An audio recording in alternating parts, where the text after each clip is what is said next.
E aí, tudo bem? Aquele abraço para você que acompanha a programação dos canais Fox Sports. Você está na Casa da Libertadores e tá chegando a hora. Dia 23, vem aí Flamengo e River Plate, Estádio Monumental de Lima. Final em jogo único para a definição de quem levanta a Taça Libertadores da América em 2019. Eu sou Silva Júnior e estou ao lado aqui de Eugênio Leal, Magazine Libertadores, com um resumo das campanhas dos finalistas dessa edição da maior competição do continente. Olá, Eugênio Leal. Olá, Silva Júnior, amigos ligados nos canais Fox Sports. Chegou a hora de revermos passo a passo como River Plate e Flamengo chegaram até essa grande final da Libertadores. O River Plate, atual campeão da América, compôs o Grupo A ao lado de Internacional, do Palestino do Chile e do Aliança Lima do Peru, que acabou enfrentando o River no dia 6 de março, no Estádio Nacional de Lima. Mesma cidade da decisão, porém em outro local. Um dado curioso, não, Eugênio? O River abre e fecha a sua campanha em 2019 na Libertadores jogando na capital peruana. É verdade. Primeiro jogo justamente, mas não no mesmo estádio, né? Em Lima, mas no estádio nacional, não no Monumental. Exatamente. Aí a segunda partida, vamos acompanhando o jogo em Porto Alegre. Na verdade, o River atuou aí já na terceira rodada no Beira-Rio no dia 3 de abril. Antes havia empatado em casa com o Palestino, 0-0, um resultado que surpreendeu. Quer dizer, a campanha do River Plate começou nesse grupo A com 3 empates, Eugênio Leal. Sim, uma campanha que iniciou difícil, né? O River estava se remontando depois da saída de alguns jogadores, mas ele conseguiu buscar esse empate em Porto Alegre, né? Depois de ter saído atrás. Inclusive com esse golaço de falta aí, ó, do De La Cruz. De La Cruz faz uma grande temporada com a camisa do River Plate.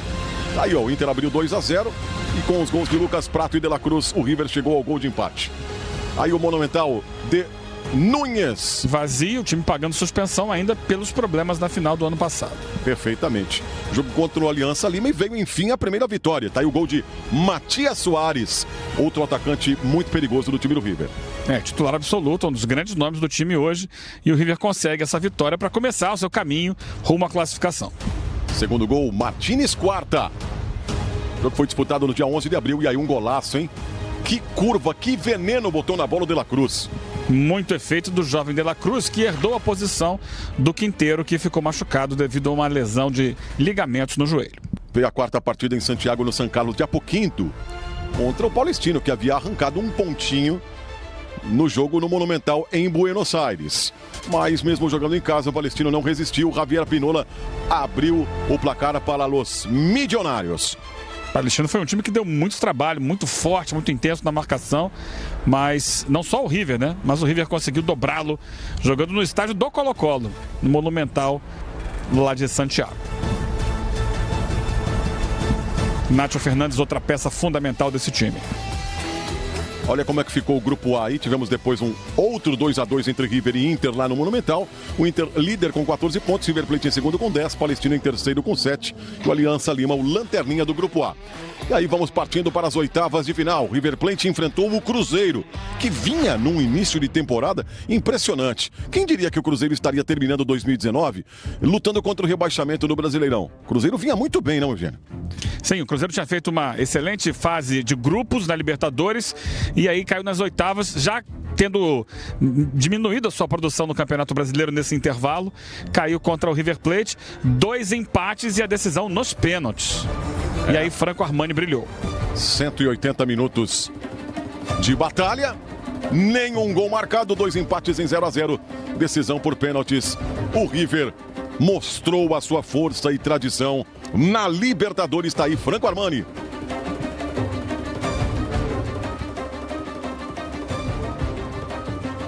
E o Borré botando para dentro e classificando o River às quartas de final da Libertadores.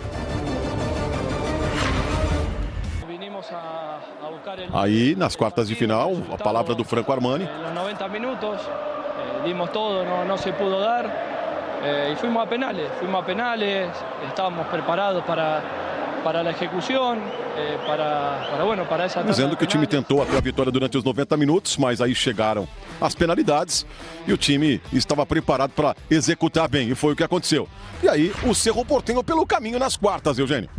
Um jogo inicial em casa, o River conseguiu fazer o 2-0, um jogo difícil, e essa festa impressionante da torcida do Cerro Porteño no jogo de volta em Assunção. Jogo muito pegado, muito disputado, com o Cerro Porteño fazendo inclusive o primeiro gol com o Nelson Aedo, mas depois o River vai conseguir, com o De La Cruz de novo, o gol que vai lhe dar a classificação, né? Vai lhe deixar mais tranquilo rumo à classificação.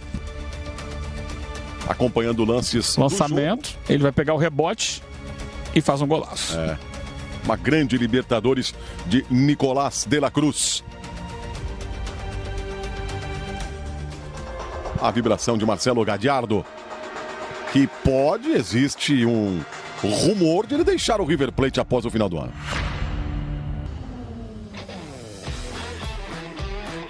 Aí já estamos nas semifinais, de um lado da chave River e Boca, das maiores rivalidades do planeta, do outro lado Grêmio e Flamengo, mas daqui a pouco vamos contar a história, a trajetória rubro-negra na Libertadores, chegando a uma final após 38 anos.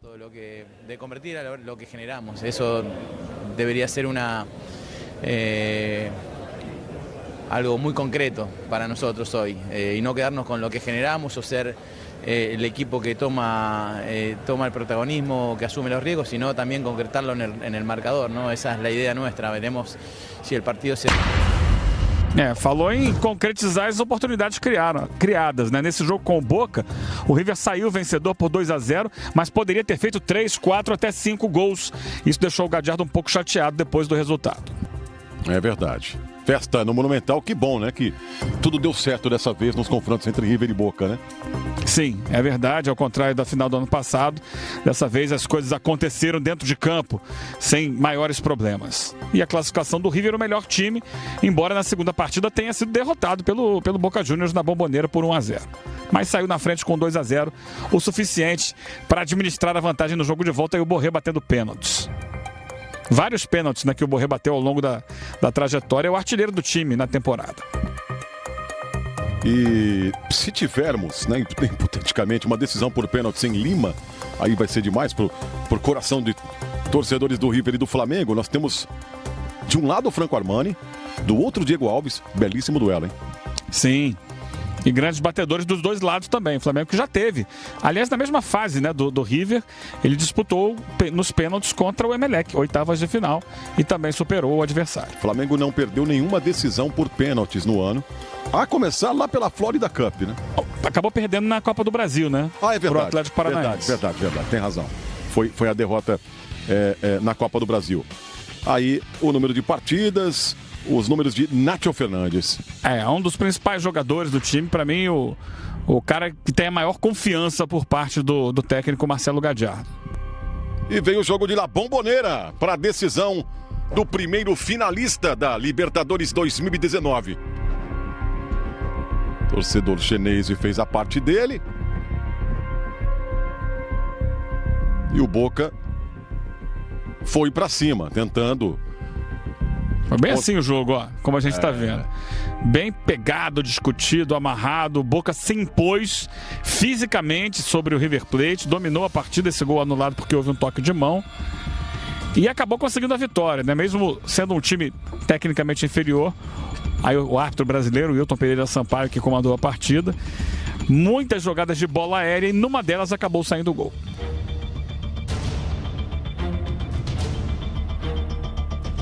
Tá aí. Hurtado. Gol chorado, né? Sim. Depois de umas 40 bolas levantadas na área, nesse lance ele entrou, mas não adiantou para o Boca. O River Plate está em mais uma final da Libertadores. No agregado 2-1 para o River. E a vibração de Marcelo Gadiardo. Esperábamos. Tá aí o Pinola. Por ahí no queríamos renunciar a nuestra idea, había que leer mejor el partido, pero bueno, ellos la verdad que hicieron un esfuerzo bárbaro, te van metiendo también con pelotazos largos y bueno, lo tienen bien trabajado, pero bueno, a veces hay hay que sufrir para después poder gozar. Obviamente que nuestra idea es jugar, pero bueno, hoy había que luchar, había que aguantar por cómo se estava dando o partido e, bueno, lo hicimos bastante bem. Na voz do Pinola, o resumo do que foi a partida, né? Muita luta, muita força, muita disposição. Um jogo muito pegado, como o Gênio aqui já disse. Mas o River acaba no agregado vencendo por 2-1. Foi derrotado na Bombonera. Foi a única derrota do River até a decisão, né?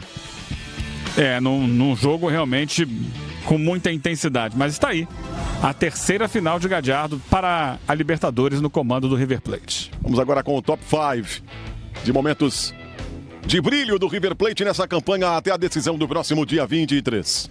Esses 4 nomes de frente, né? Matias Soares, Rafael Borré, Nicolás de la Cruz e Nacho Fernandes, o quarteto de ouro de Marcelo Gallardo. É um time muito forte, é um time de respeito, que chega a mais uma decisão de Libertadores da América. É um desafio enorme para o Flamengo, que chega pela segunda vez em sua história em uma decisão de Libertadores. É o gol do menino Julián Álvares no passe do Palácios, outro jogador importante, joga um pouquinho mais atrás. E uma bela finalização do Álvares. Mais um gol marcado pelo De la Cruz, do empate em 1-1 com o Cerro Porteño em Assunção. Esse chute muito difícil, né? Pegar como ele pegou de primeira ali na corrida. Jogou no ângulo.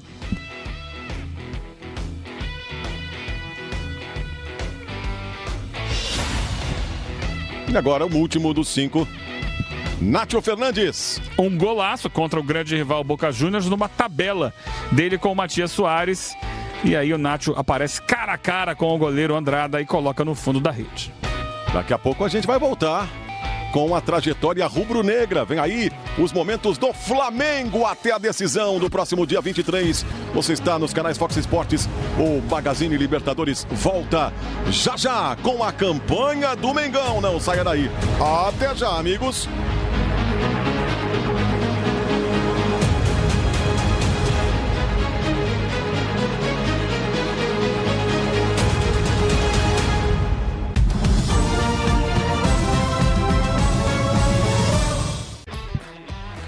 Estamos de volta com o Magazine Libertadores agora para contarmos, revivermos juntos a trajetória do Flamengo, que está na final da Libertadores pela segunda vez em sua história.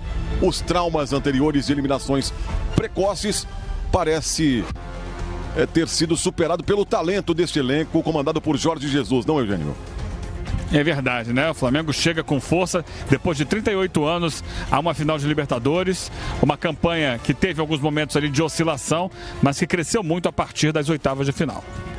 Torcedor rubro-negro sentindo-se no céu. E foi no céu que começou a trajetória rubro-negra lá no alto. Na altitude de mais de 4.000 metros de Oruro, o Flamengo superou a falta de oxigênio. Superou o ar rarefeito e estreou no grupo D, batendo o San José por 1-0, gol do Gabigol. Flamengo, LDU, Peñarol e San José, os componentes do grupo D da Libertadores. Dia 13 de março, Flamengo enfrentando a LDU no Maracanã. Everton Ribeiro. A primeira grande atuação do Flamengo em casa nessa Libertadores. Jogou bem, fez 3-1, poderia ter feito mais, inclusive. Mais um gol do Gabriel Barbosa. Uribe. O Uribe também deixou dele.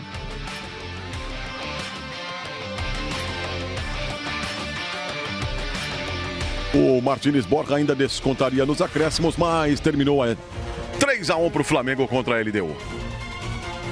Aí já estamos no jogo da classificação. O Flamengo que havia perdido para o Peñarol no Maracanã por 1-0, depois acabou metendo 6-1 no San José, também no Maracanã, e perdendo para a LDU em Quito por 2-1, precisava de um empate neste confronto direto para as oitavas de final diante do Peñarol.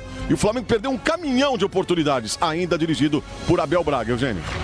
Sim, o Flamengo dominou o jogo, foi melhor, teve um jogador expulso, Pará, sofreu um pouquinho no final, mas conseguiu a classificação em primeiro lugar do grupo, inclusive. Nos critérios de desempate, no saldo de gols, o Flamengo se garantiu. Terminou com 6 gols de saldo contra 4 da LDU, o Peñarol também com 10 pontos, teve 2 gols de saldo. E aí, oitavas de final, Emelec pelo caminho.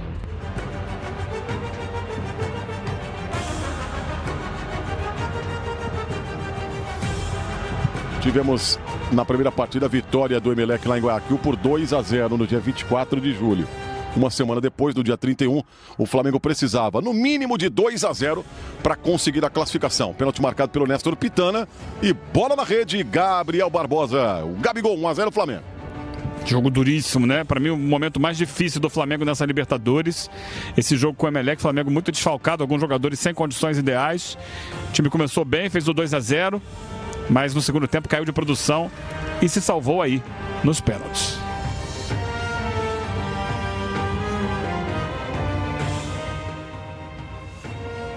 Diego Alves, o herói rubro-negro nas oitavas de final. Bola no travessão e classificação do Mengão para enfrentar o Internacional nas quartas de final.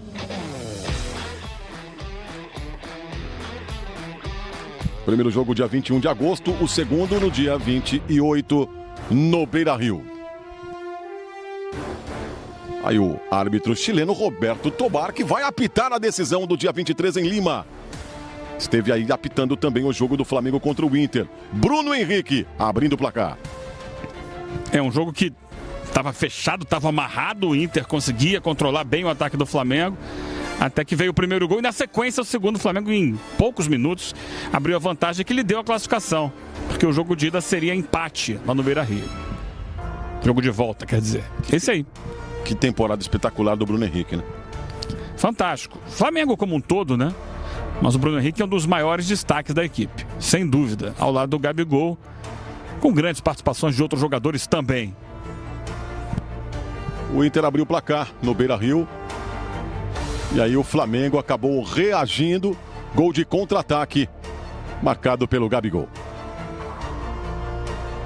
Passe do Bruno Henrique. Dupla que está arrebentando na atual temporada. O agregado 3-1, Flamengo nas semifinais para enfrentar o arquirrival do Inter. Olha o Gabriel falando. Um bom primeiro tempo, segundo talvez a gente deu uma baixada, mas creio eu que esse segundo finalzinho ajudou muita gente para dar mais tranquilidade e matar o jogo. A gente sabia que seria muito difícil, conseguimos passar, que é uma coisa que a gente queria. Chegando às semifinais. Jogos dia 2 de outubro em Porto Alegre e a volta no dia 23 no Maracanã. Um longo intervalo entre um jogo e outro, né, Eugênio? Sim, tivemos um espaçamento grande, né, entre os jogos de Libertadores nesse segundo semestre. O Flamengo jogou muita bola. Foi uma das melhores atuações do Flamengo nesse ano. Essa partida contra o Grêmio acabou empatando em 1-1, né? Teve gols anulados, mas conseguiu mostrar ao Grêmio que tinha mais time. Acabou sofrendo o gol de empate no finalzinho, um lance em que o Felipe Luiz ficou caído no campo de ataque, o jogo não foi interrompido e o Grêmio empatou. Mas no jogo da volta se estabeleceu a realidade daquele momento. Na disputa entre Flamengo e Grêmio, o Flamengo era bem superior. E numa atuação histórica, poderemos dizer assim, não é exagero nenhum, o Flamengo fez 5-0 no Grêmio. Um trator, um rolo compressor para cima de um dos times mais fortes do país, inegavelmente, né? Sim, é um momento de glória do Flamengo. Essa grande vitória, depois de muito disse-me-disse, muito bate-boca entre os técnicos, o Flamengo impôs-se ao Grêmio no Maracanã, diante da sua torcida, num êxtase total da nação rubro-negra como um todo. Hoje tem gol do Gabigol. Aí pênalti marcado. E o Gabriel, artilheiro da Libertadores, bota pra dentro.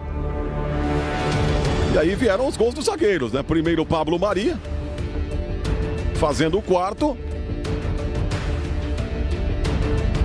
E pouco tempo depois o Rodrigo Caio. 5-0 Flamengo.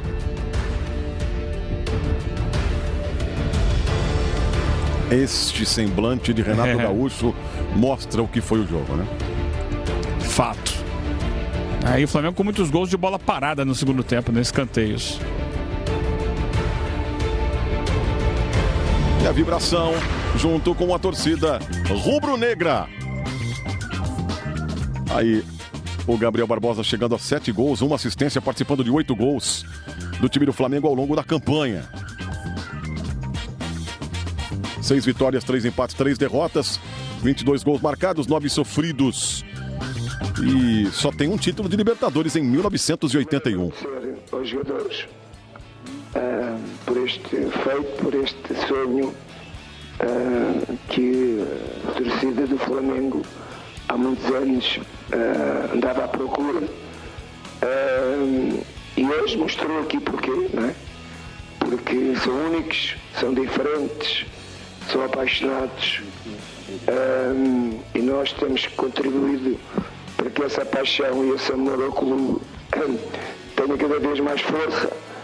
E hoje foi um ambiente bonito, único, penso eu, no mundo. E todos nós estamos de parabéns. Vamos estar na final. Falou, mister! Trajetórias como treinador: Vitória de Setúbal, Moreirense, União Leiria, Belenenses, Braga, Benfica, Sporting e mundo afora. Jorge Jesus chega e encanta, né, já o torcedor rubro-negro. Vamos com o top 5 do Flamengo nessa Libertadores, Eugênio. Grandes momentos, esse gol contra o San José. Bola de pé em pé, né? Todo mundo participando do jogo coletivo, finalização do Everton Ribeiro. Que é outro, né, que faz uma excepcional temporada. Nesse jogo aí, ainda sob o comando do Abel Braga. Aí o Rodrigo Caio. Contra o Grêmio, bola parada, se antecipando a zaga, desviando de cabeça. O Flamengo fez 10 gols em 2 jogos contra o Grêmio. Claro, a gente conta com os gols também que o VAR, de forma discutível em alguns casos, de forma correta para alguns, acabou anulando. Mas o fato é que o Flamengo pegou uma defesa formada por Kahneman e Jeromel e passou por cima. Passou com autoridade, digamos. Sem dúvida. Gol contra a LDU ainda na fase de grupos, Gabriel Barbosa. Parede feita pelo Gabigol, pelo Bruno Henrique, e o Gabigol fuzilando. O primeiro gol da Libertadores foi esse aí, lá em Oruro. Mais uma vez a dupla, né? Bruno Henrique e Gabigol.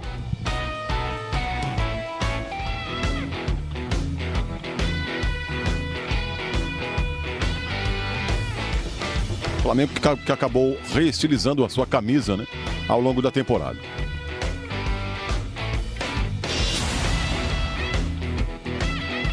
E aí, o gol de Bruno Henrique para fechar a vitória de 2-0 contra o Inter no Maracanã. Essa foi a trajetória do Clube de Regatas do Flamengo na Libertadores. Vem aí, Eugênio Leal, dia 23, a decisão, Flamengo e River Plate. Em uma palavra pra gente fechar. A decisão, como você define, Eugênio Leal? Épica. Eu sou o Silva Júnior, estive ao lado de Eugênio Leal. Você está na Casa da Libertadores, dia 23. Flamengo, River Plate, Monumental de Lima é Libertadores. Até a próxima, amigos.